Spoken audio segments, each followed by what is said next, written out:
Ô, Fábio, em relação aos fundos imobiliários aqui no Brasil, você investe? E se sim, quais são 3 fundos imobiliários que você gosta muito? Vamos lá.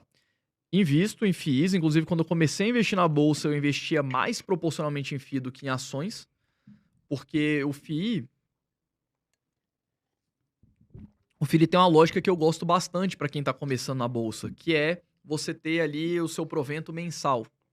Então, o que ajuda um pouco o investidor a abstrair um pouco o preço da carteira, né? Então, ele investiu ali um valor em FII, ele vai receber um valor no dia 15 ali, mais ou menos, todos os meses. Ah, a cota sobe, a cota cai, eu tô recebendo meu aluguel, tá tudo certo. Então, é uma coisa é uma lógica que eu gosto, porque na ação, como muitas vezes a empresa, aqui no Brasil principalmente, elas pagam dividendo uma vez por ano, tem empresa que não paga. Lá nos Estados Unidos a gente tem as empresas mais reloginhos em dividendos, né, que vão pagar ali trimestralmente.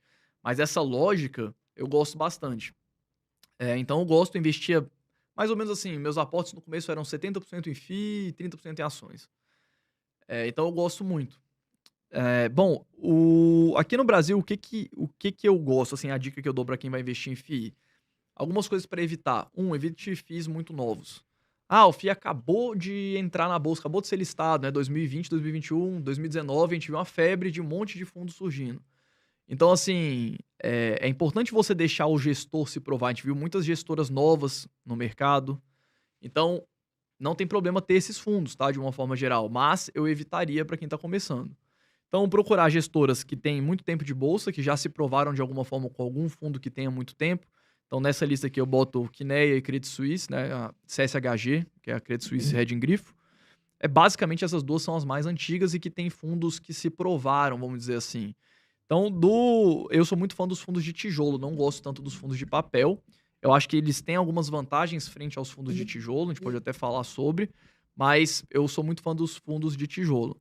Então, da Kinea, a gente tem o KNR11, que é um fundo que, se eu não me engano, ele começou em 2010. Eu comecei a investir no fundo em 2011, no KNRI.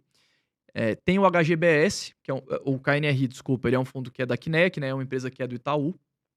E eles são um fundo híbrido, né, eles têm mais ou menos metade galpão e metade escritórios. A gente tem o HGBS, que é um fundo que era da CSHG, acabou indo para uma outra gestora, que é a Red, mas é um fundo um dos mais antigos, foi o primeiro fundo que eu comprei, a primeira cota de FII que eu comprei foi do HGBS. Ele é um fundo que é multi, né, então os 2 têm muitos imóveis em muitas regiões para muitos inquilinos. Um outro ponto, além de tirar os fundos muito novos, tirar os fundos muito recentes de gestoras muito novas, é excluir os fundos antigos que são monoimóveis. A gente tem muito fundo antigo que só tem um imóvel, eu deixaria para um segundo momento. Podemos falar também sobre por quê. Então, KNRI, HGLG, ou desculpa, HGBS e o HGLG, que eu gosto também da, eh, da, da Reding Grifo, que é um fundo puro de logística.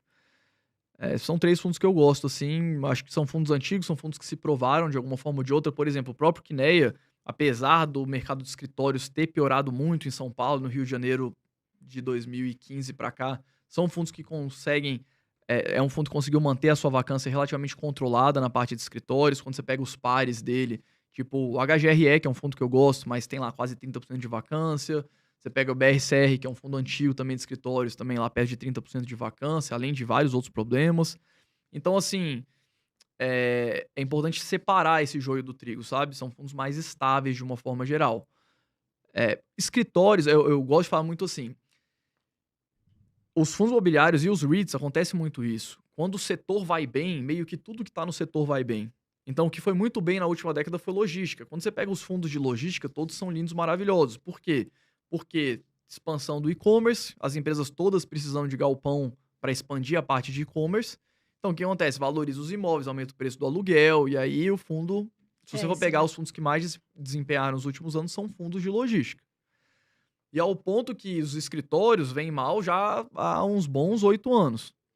Então, é importante você tentar encontrar também bons FIIs de escritórios, porque eventualmente essa lógica ela tende a se inverter. Ah, Fábio, então não vou comprar logística, vou comprar só escritório para esperar. Não, não é isso. Mas é importante você entender que a dinâmica setorial meio que dita o retorno dos fundos imobiliários, e no caso dos REITs também. Então você tem que tentar ter exposição nos melhores ativos de cada um dos segmentos e saber que vai ter essa gangorra.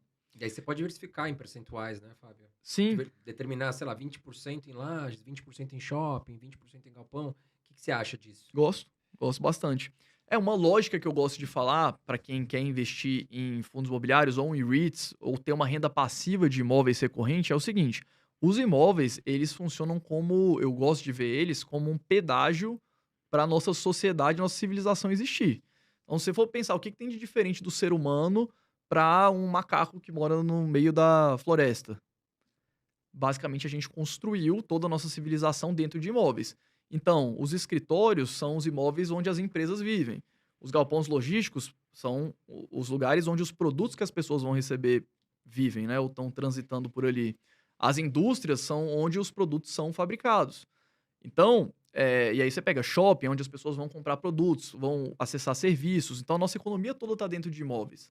E você ter uma exposição de ativos que te gerem esse pedágio, independente da empresa que está lá, a empresa quebrou. Tudo bem, uma outra empresa vai ocupar aquele espaço.